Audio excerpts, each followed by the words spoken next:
तुम्ही जर स्वतः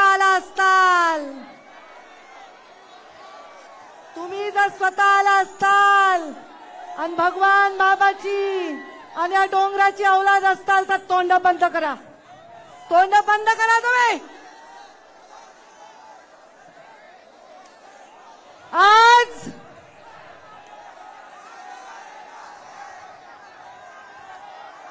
माझ्या दसरा मेळाव्यामध्ये पूर्ण राज्यातून लोक येतात, दरवर्षी येतात.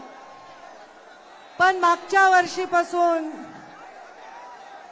असं हलक्या वागणारे लोक तुम्ही काय यायलात? तुम्हाला जर भगवान बाबांवर श्रद्धा आहे तर तुम्ही असे धिंगाणा करणारे लोक हे माझे असूच शकत नाही.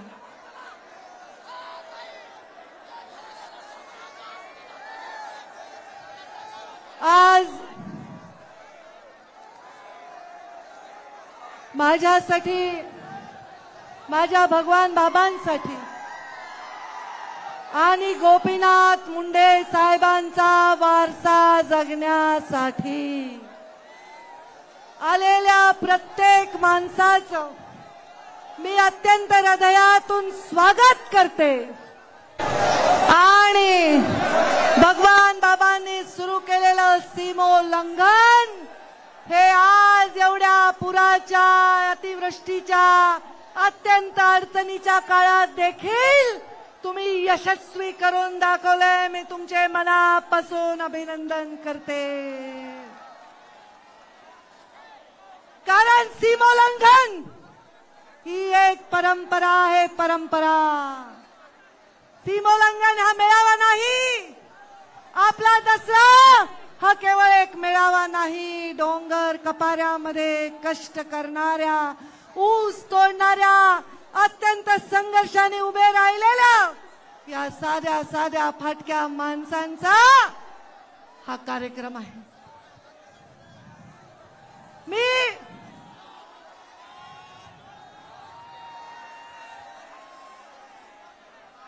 भगवान बाबांच्या चरणी प्रार्थना करते.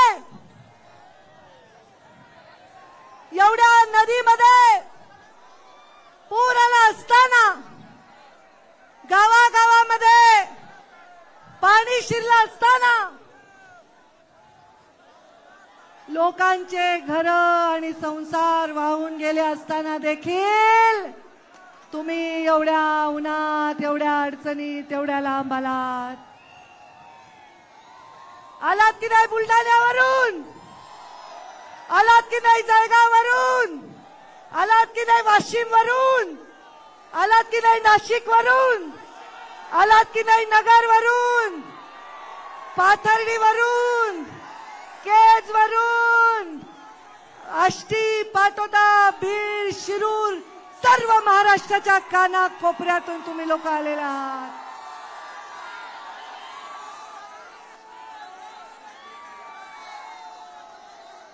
भगवान बाबांना,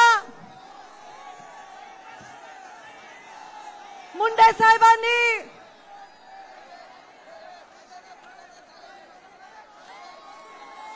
सिंदखेड राजावरून, बुलढाणावरून, देऊळगाव राजावरून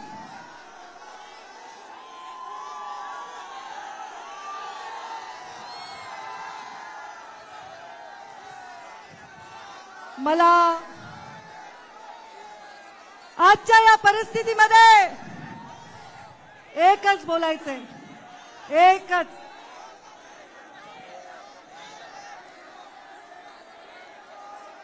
माझ्या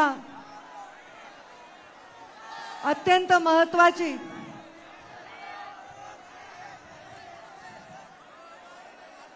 ही परंपरा,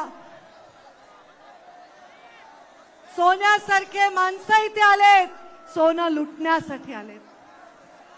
एक एक माणूस इथला, एक एक सोन्याचं नाणं खणकणारं नाणं. ते सज्जनासारखे, गरीबासारखे बसलेत, ते माझे शब्द ऐकण्यासाठी बसलेत. ते आहेत गोपीनाथ गोपीनाथ मुंडेचे आणि पंकजा मुंडेचे बहादर सैनिक आणि हे धिंगाणा घालायला आलेले मला काही वाटत नाही. माझ्या घोषणा देऊन तुमच्या विषयीचं माझं मत बदलणार नाही. विरासत में संघर्ष मिला है, विरासत में संघर्ष मिला है तो जिद भी मिली है लड़ने के. चाहे जो भी हो, चाहे जो भी हो, डटकर आगे बढ़ने की. बदलू खुद को मैं क्यों, मैं विचारों की अटल चोटी हूं, मैं गोपीनाथ मुंडे की बेटी हूं. आज या लोकांचे संसार वाहून गेले.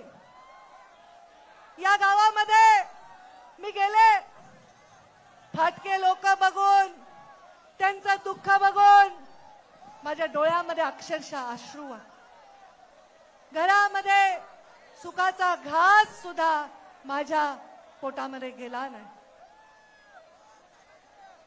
पण एक मी या भागामध्ये बघितलं, या परिस्थितीमध्ये बघितलं की जाती पातीच्या आमच्यासारख्या पुढाऱ्यांनी केलेल्या सगळ्या चाकऱ्या, सगळे जोखड गळून पडले आणि माणूस माणसाच्या मदतीला धावून आला. दाखवा बरं तुमच्या बाजूच्या माणसाचा हात, पकडा बरं, पकडा बरं, हात वर करा बरं. शेजारच्या माणसाचा हात पकडा बरं, पकडा बरं, सगळे हात वर करा. आपल्या शेजारच्या माणसाचा हात पकडा, पकडा.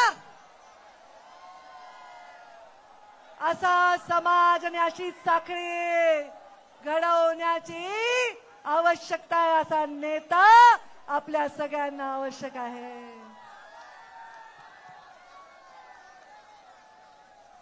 माझ्या